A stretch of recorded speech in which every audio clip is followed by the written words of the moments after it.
we'd have people that had reasonable budgets and they're wanting to build a healthy, comfortable home for their family. And we had to say, I'm sorry, your pockets aren't deep enough. And Right. that was really eating at me. I've always believed that everyone has the right to live in a healthy, comfortable home.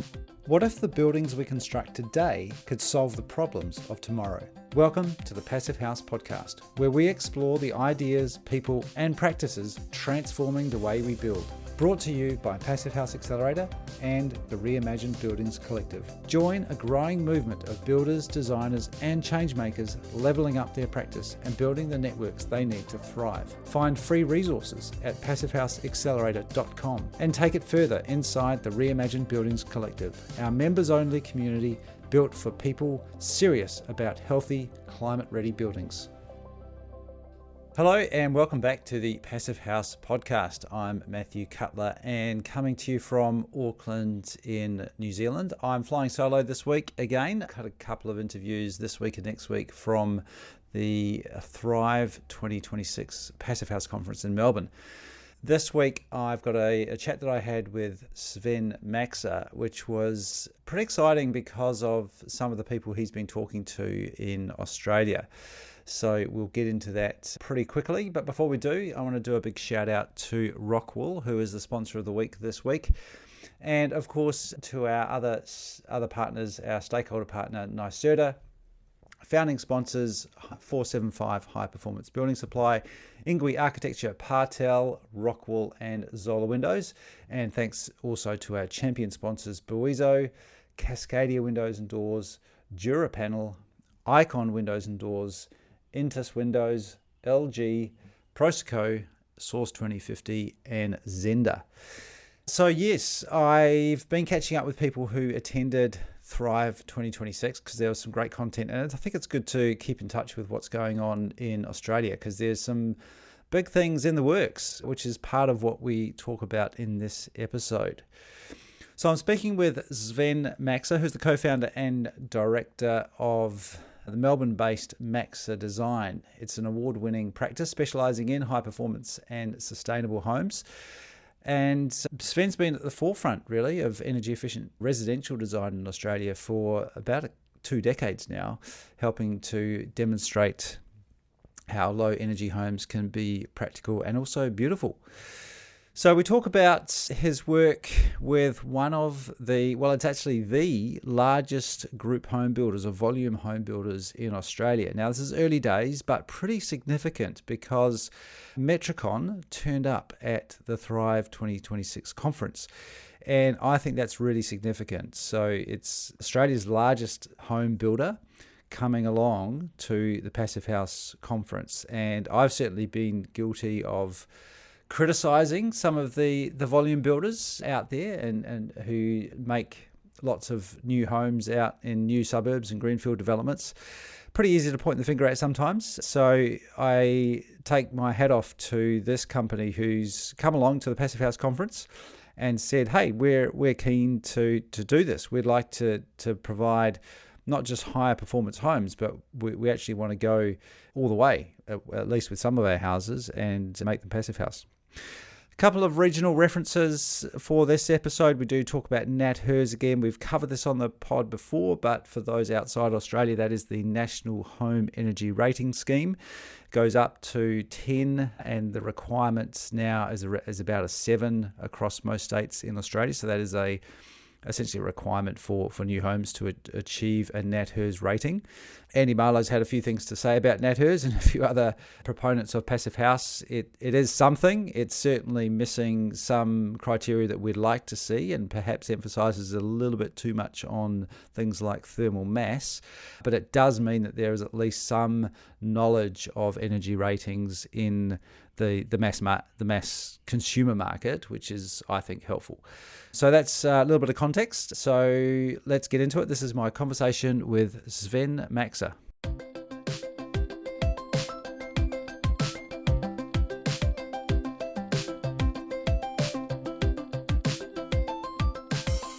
Sven Maxa, it's great to have you on the Passive House podcast. Welcome.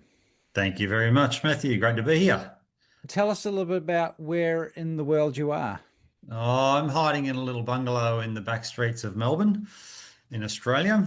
And in the home that we've lived in for the last 20 years, it was a 2-year project and still here. So you didn't have to travel far for the recent Australian Passive House conference? No, not at all. No, short drive. And yeah, that was a great conference, actually. One of the better ones. Nice. Hmm. Tell us a little bit about Maxa Design.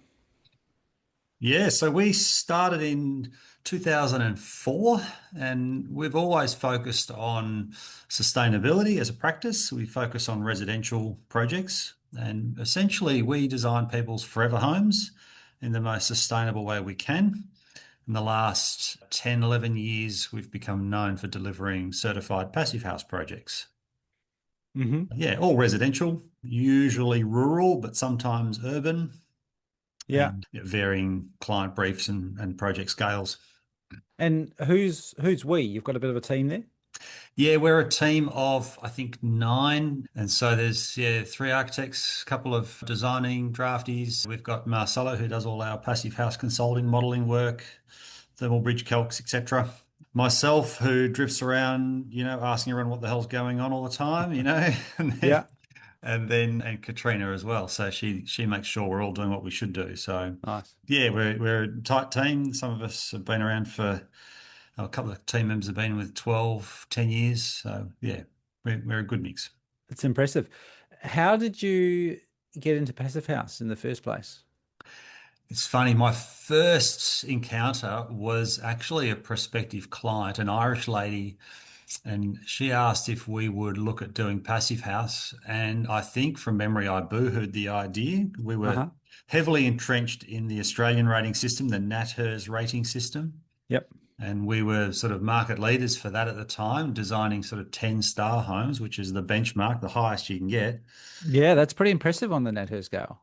Yeah, and it was quite hard. I remember having lots of challenges. Obviously, it's still climate dependent, but yeah, I sort of felt that we didn't really need to do that. As you would imagine, I just didn't understand Passive House at the time. It was very new, I don't think there was anyone in Australia doing it at the time.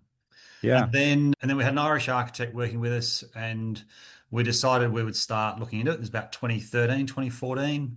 And so we put him through the course first, the designer course, and then I did it the following year. So at the time, there was one course per year being taught Yeah. by an Irish company in Melbourne. Yeah. And there's a week-long course, and it was all longhand mathematics. Mm. We didn't get to use the PHPP at all. And Oh, not even PHPP. no, I mean, it was there. We had access to it, but we were taught to do everything longhand.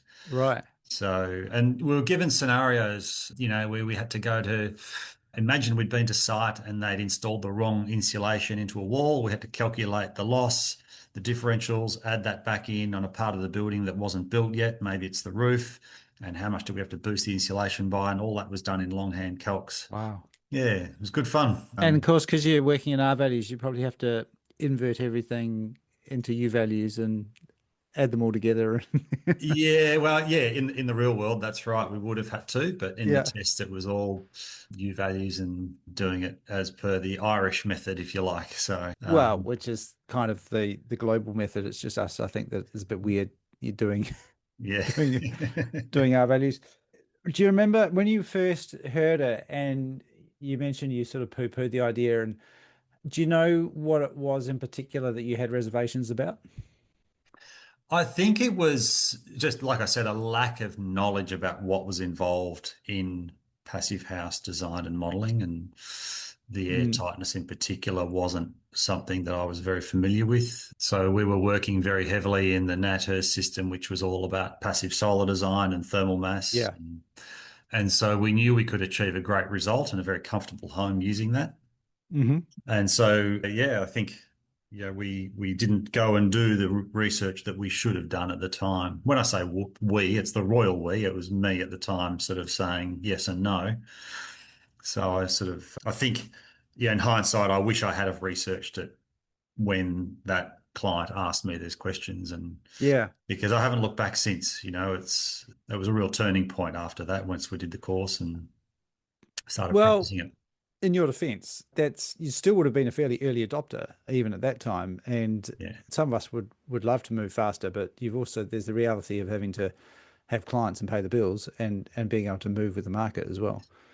Yeah. I think you're right. Yeah. So yeah, you're right. We were early adopters. I think some of our projects were some of the in the first 15 or 20 delivered in Australia.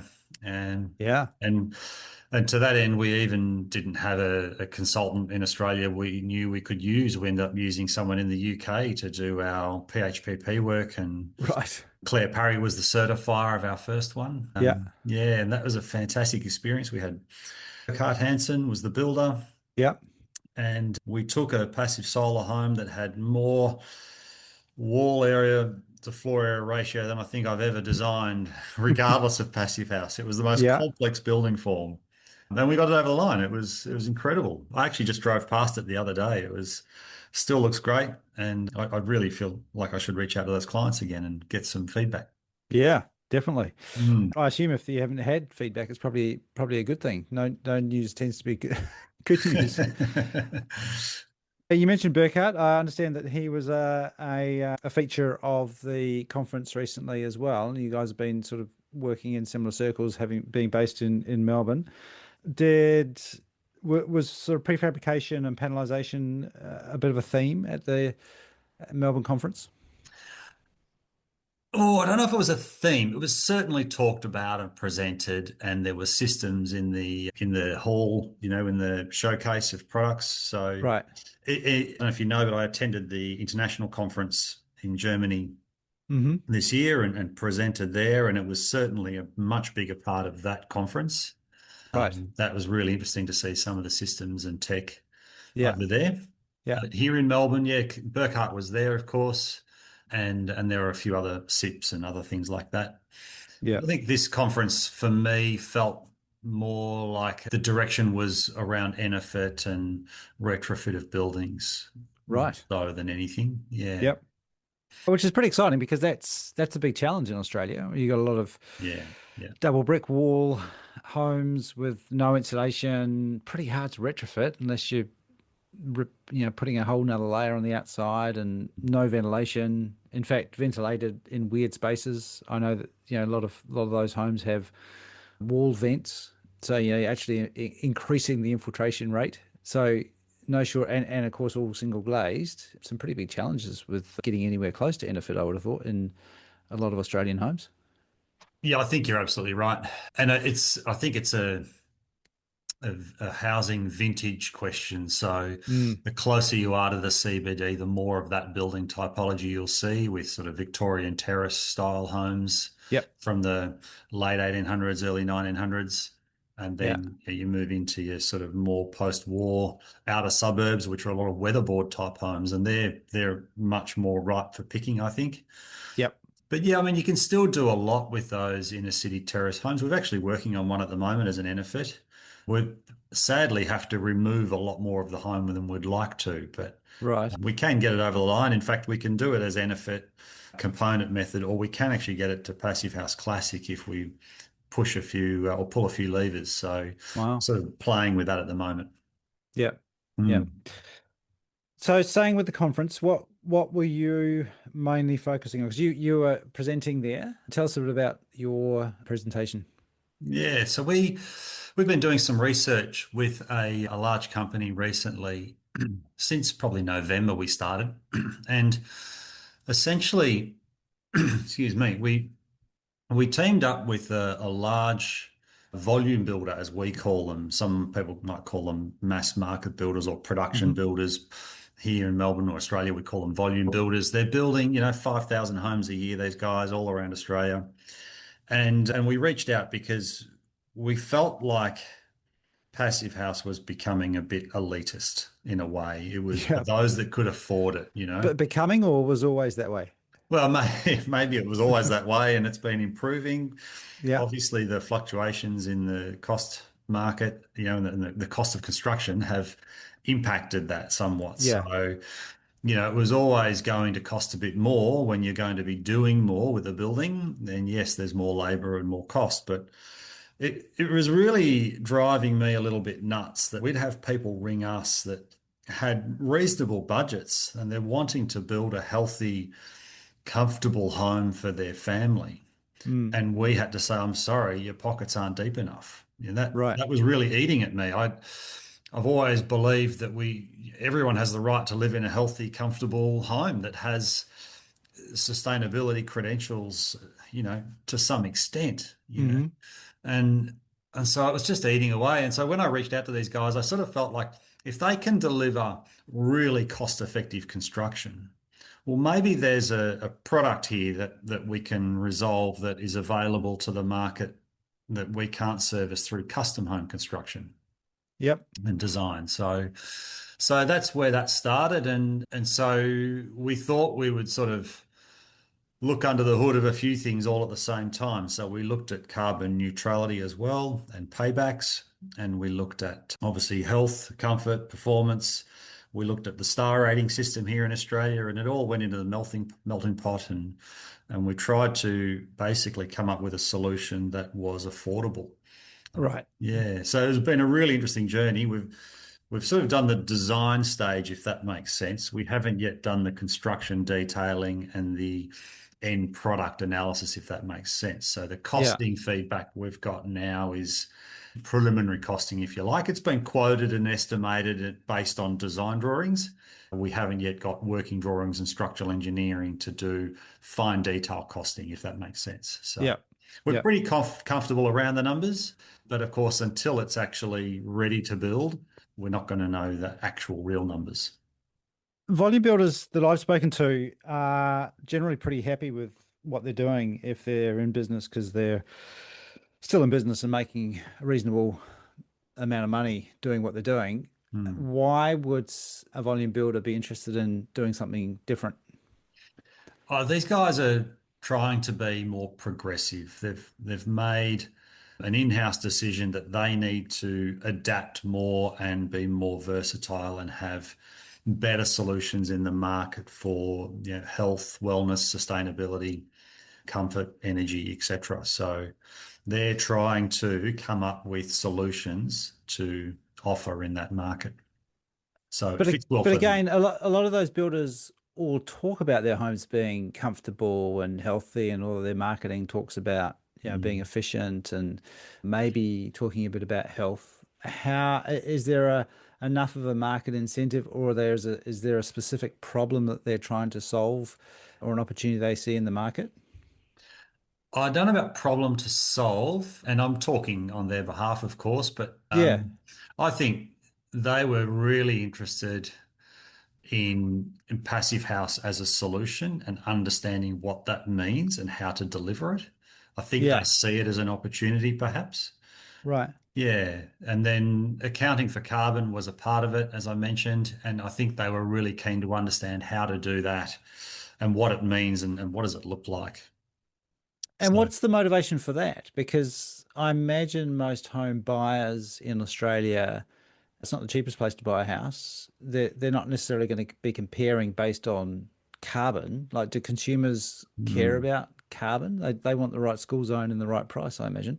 Yeah, I think largely you're probably right. My feeling or my sense of it is a bit skewed because all of our customers care about this sort of thing. So again, I'm Yeah, speaking on their behalf, but I think it's coming to the marketplace. I think it will come to the codes eventually. And I right. think they're just trying to get ahead of the curve and understand what's coming and how big does this wave look? What's it going Yeah. to do? And so they're just trying to get ahead and understand the lay of the land, I think.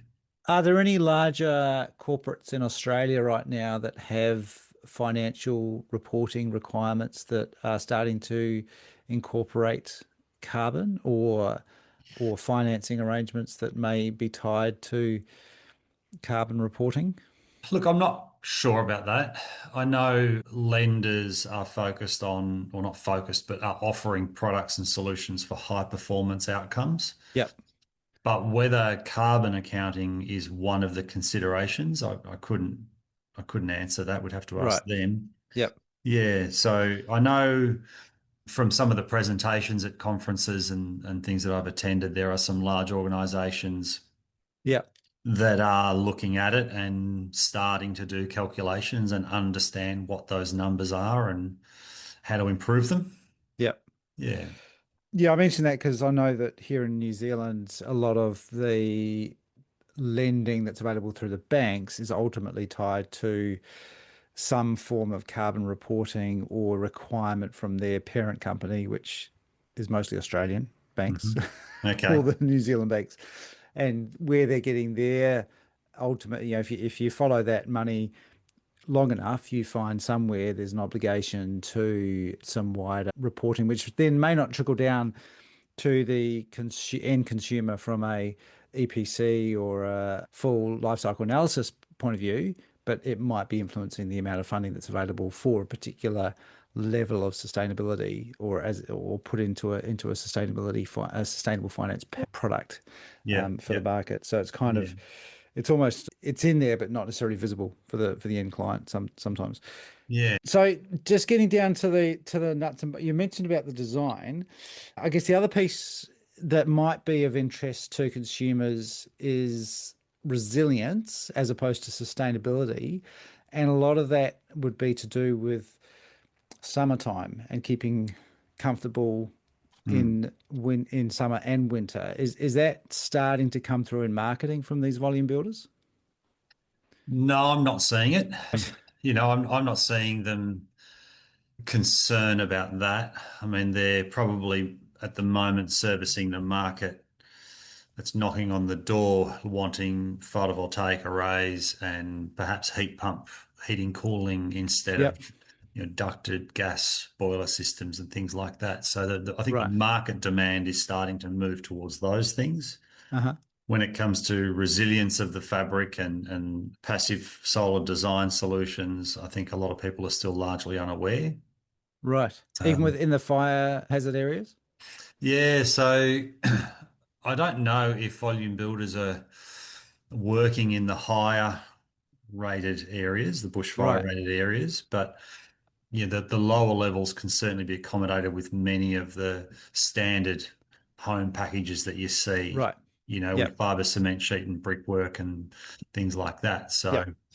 yeah, it's an interesting mix because yeah, obviously when you start getting into those higher bushfire zone areas, the complexity in detailing comes down to the execution of the external fabric and the skin that we talk about for passive house, the thermal envelope, is not really a part of that. It's almost like a layer upon a layer. It's Right. like an onion, you're sort of Yeah. Okay. the outer skin is what you're really worried about. The Yep. windows are definitely a big part of that. And Yep. so a lot of the high performance window systems that we're using have a higher bushfire rating accreditation. Yep. But you do have to be careful and selective, and that in itself can introduce costs that make projects unviable at times. Right. Mm. So if you take so we're talking like typical house in a suburb, single story, standalone, maybe two stories, or is it mostly single story? A healthy mix. Okay. The project we've looked at is single. Okay. Yeah. If you take that, I'm picturing a typical Australian style house, which is probably quite similar to a Californian style house because we've stolen a whole bunch of ideas from California. What do you need to do in the climate that you're working in to make it passive house?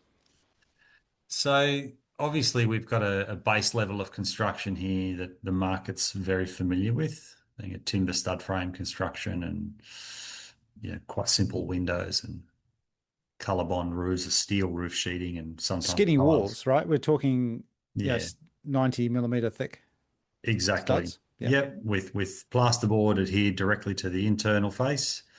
And then up until just recently, a lot of claddings were installed directly hard against the external, what they call membrane, but it was Hmm. often a sarking soil foil faced type product. Yeah. And the codes have recently changed, so there's a bit of a shift in the market now. Obviously, with that building methodology and that wall build up I've just explained, one of the big issues we've always had is that plumbers and electricians will come along and remove the insulation to install their pipes and cables, and then it won't get reinstalled properly or installed at all. Yep. And so what you think your fabric is, your thermal envelope is, it's probably really only 70 or 80% of that in real terms. And Yep. that's where the Australian NATER system for me falls down a little bit. It doesn't consider these sorts of things. So All right. yeah. So passive house is great in that sense that you know you're doing or creating a thicker wall with more insulation, a 140 millimeter stud, for example, with more insulation in that. And then you've got your membranes on each face, and then you've got your cavities each face. Internally, you'll have a service cavity, usually 30 to 40 millimeters, with your plasterboard fixed onto those battens. Your Hmm. services run, the electrical and plumbing run through those cavities as best you can. And then externally, you'll have vertical drainage battens and cladding battens if you need them for your external cladding. So, Yep. yeah, it's a much more durable and robust wall. And so that was one of the big shifts we saw in this project that we tackled with Metricon, the volume builder we worked with, that Hmm. they were looking at how do they build that wall with their current team and culture and Okay. material sourcing partners, etc. So Yep. moving that across to this passive house envelope was a bit of a leap for them. Yep. And Mm. have they settled on a preferred option? Yeah, so part of it was looking at costs and how do we keep costs down. Yeah. So we were very careful about what claddings we were selecting as part of that. Hmm. But pushing the wall from 90 to 140 was not a problem. Right. Putting in them, it was very easy for them to comprehend that shift and allow for the cost associated with that. The service cavity and external cladding batten cavities was a little bit more unclear, if you like. Yeah. So we've shared lots of our experience and detailing and helped them understand all that. Yeah. So is that going from 90 mil frame to 140 frame plus a cavity, or does the 140 include the cavity? No, we add a cavity to that. So they end up with a nearly a 200 mil thick wall. More, yeah. Once you put your external battens and cladding on, yeah, Right. 250-ish, 230, depends on the wall. Yeah. And are they looking at doing that all on site, or will Mm. that come to site as a wall frame? Yeah, I think they were looking at doing it stick built on site. Right. Yeah. Prefab those walls. They certainly would like to prefab the roof framing and the trusses. Yep. So yeah, we've looked at a range of solutions with them for that. I imagine the roof can remain pretty similar to standard, or do you have to make that some changes there as well? Yeah, the big shift for the roof, traditionally they would lay insulation across the ceiling. Yep. And so we were, through our research, worried that the void you get above the insulation layer Hmm. between it and the roof sheeting would potentially be an area that condensation would form and drip down onto Yep. the insulation. So we talked to them and we ended up detailing that the insulation would follow the top cords of the trusses and therefore the Yeah. roof sheeting. And so essentially your thermal envelope follows the external cladding of the building in that Yeah. sense. Yeah. And so that is a little challenge because running insulation through the top cords can be complex. And Yeah. how do you suspend it and keep it expanded to its rated thickness consistently and evenly? Yeah. Without gaps and cracks forming, without sagging over time and things like that. So we navigated some potential solutions for that with them. That meant that the airtight membrane could follow the bottom cords of the trusses. Okay. And so we still dropped our ceiling to run our HRV system through there. So we had our Intello Proclima product on the bottom cords of the truss, Yeah. dropped the ceiling down 150 mil so that our HRV system could run uninterrupted and without penetrating the internal vapor control layer. Right. Yeah. So it So was a from bit of from a inside different the solution, but yeah, from inside the house, it still looks like a standard house because you've got a flat ceiling, yep, horizontal with the floor. that's right. Yep, yep. And so, yeah, we talked about the options of raked ceilings and pitched roofs instead of trusses, and whether or not the HRV system could penetrate the vapor control layer because it would still be under the insulation.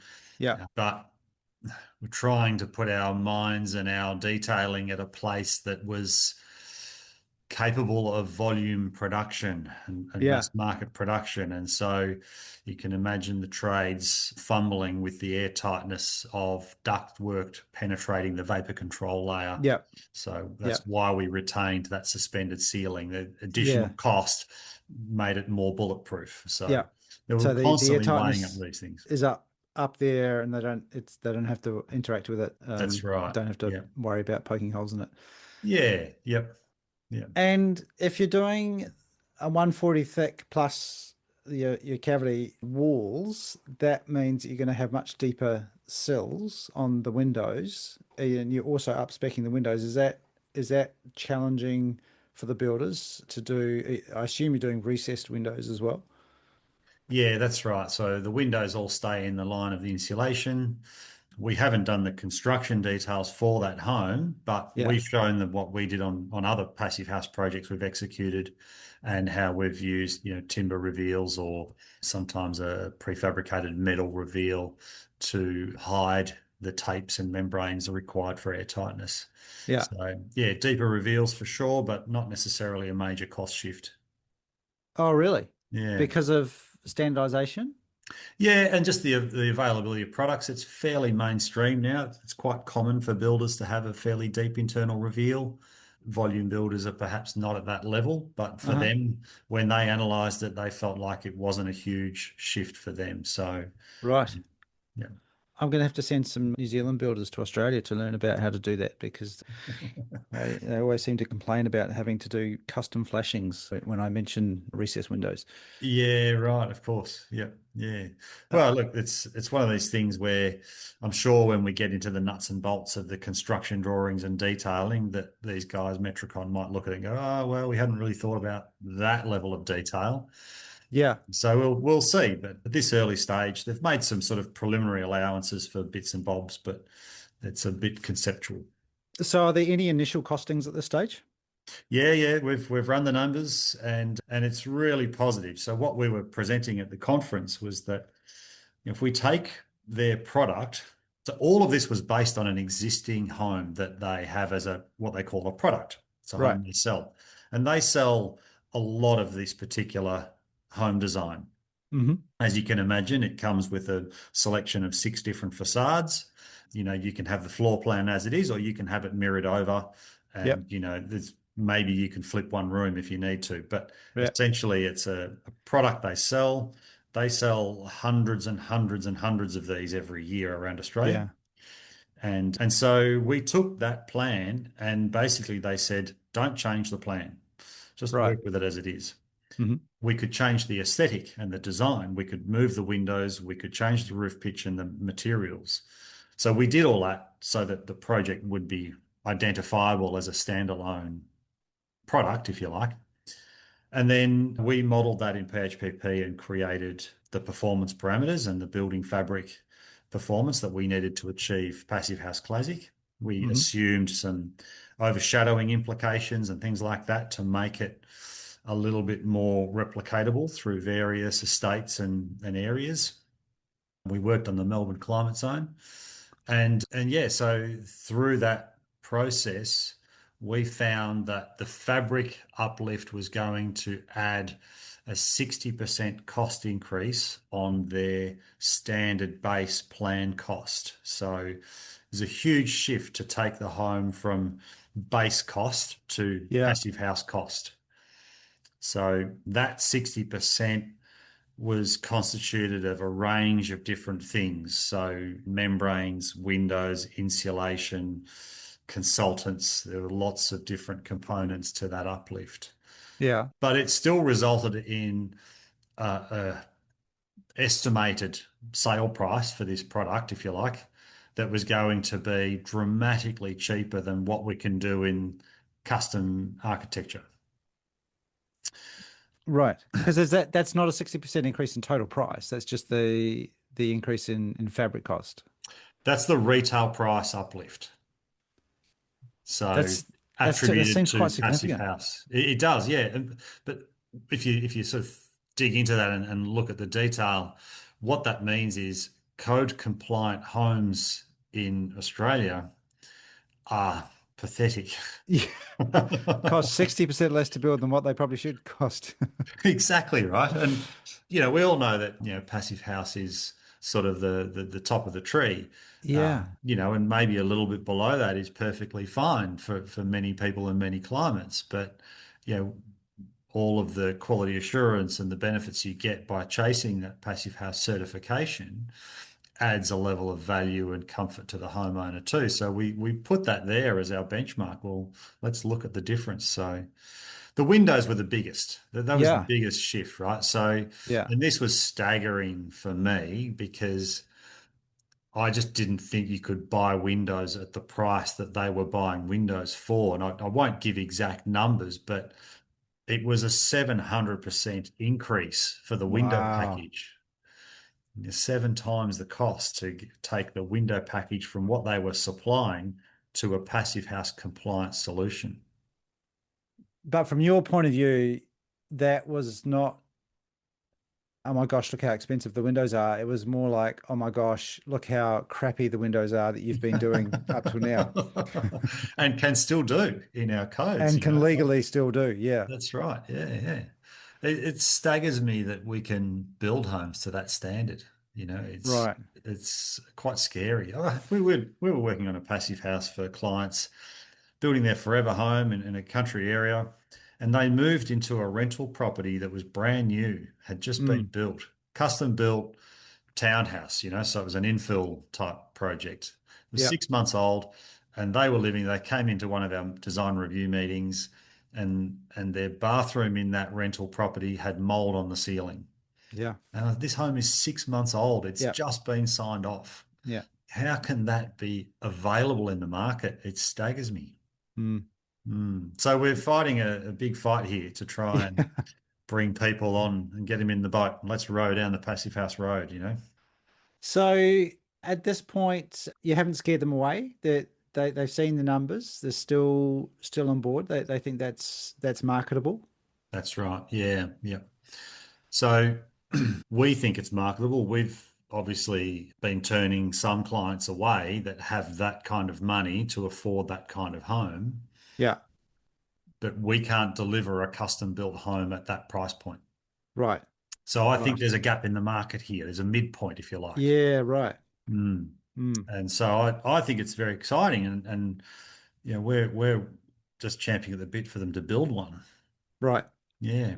Are they also prepared, do you think, that it might take a few iterations, that it's not going to be perfect the first time and it's not necessarily going to hit it's still going to be a learning process through construction?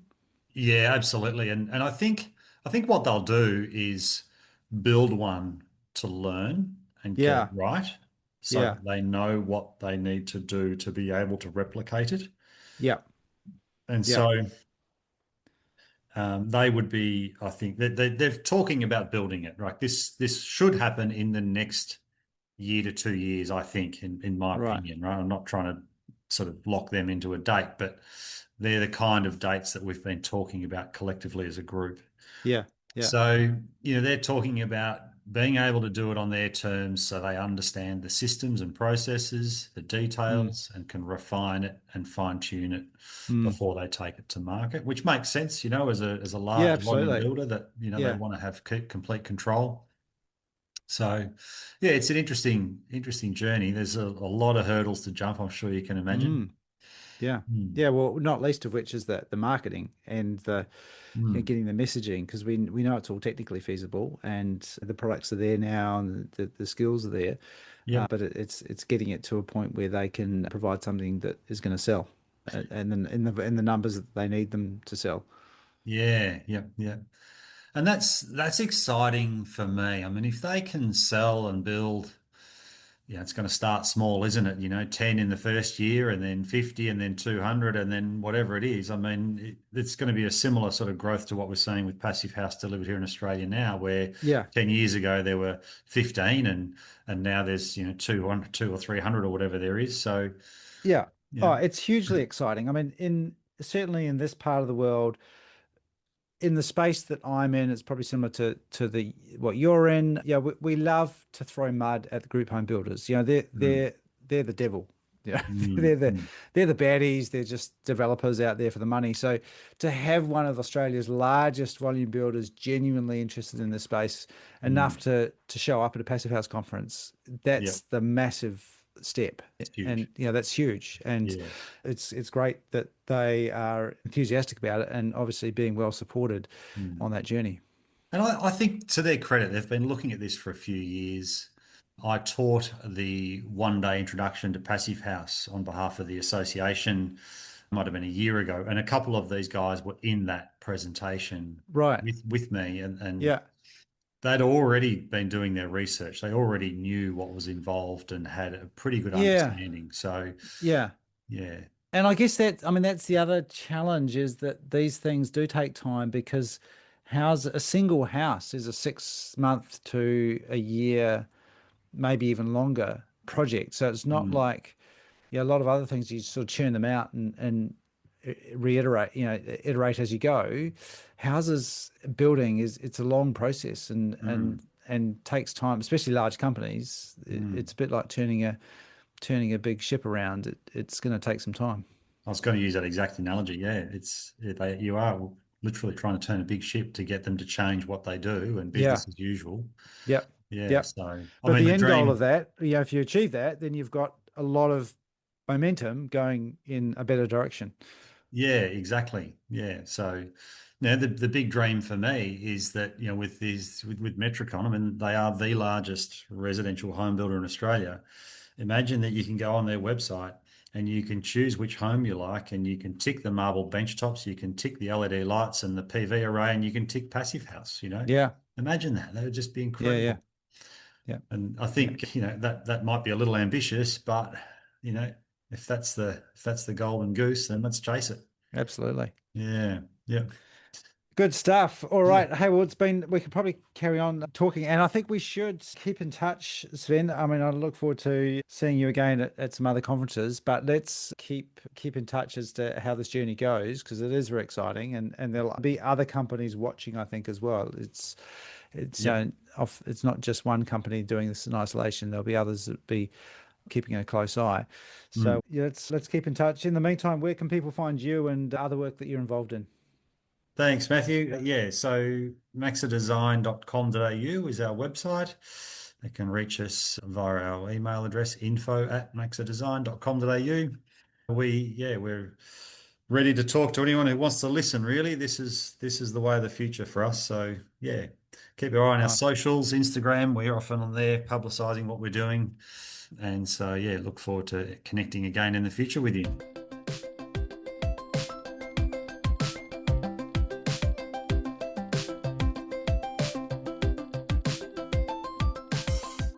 And that was Sven Maxa, who is the founder and co-director of Melbourne-based Maxa Design. And his insights from the Thrive 2026 Passive House Conference in Melbourne this year, and also some early indications of some pretty significant interest from Australia's largest builder of homes. For context, that volume builder is looking at doing around about 5,000 houses per year in total.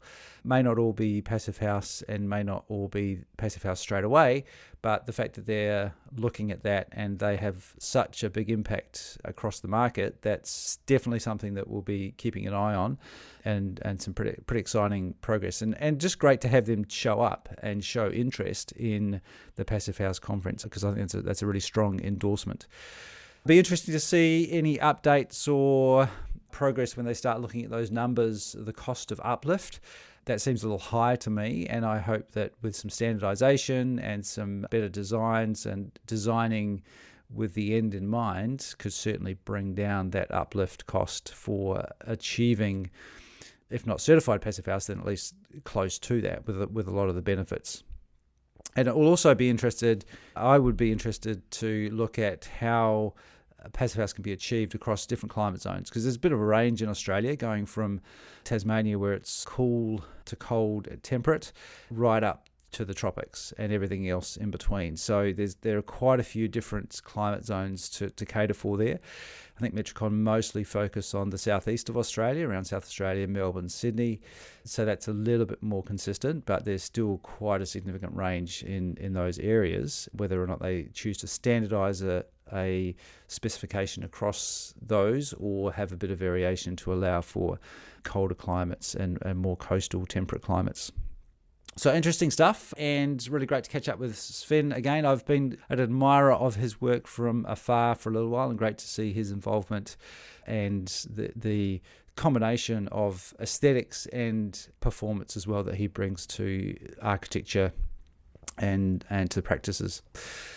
Thanks again to Rockwool, who is the sponsor of the week for this week. Check them out. There's some great products that they provide, particularly around external insulation, which I'm personally very interested in at the moment, both for retrofit and for new builds. And thank you for listening. Check out all the great resources, as always, over at passivehouseaccelerator.com and also Reimagine Buildings. And we'll be back again next week on the Passive House Podcast.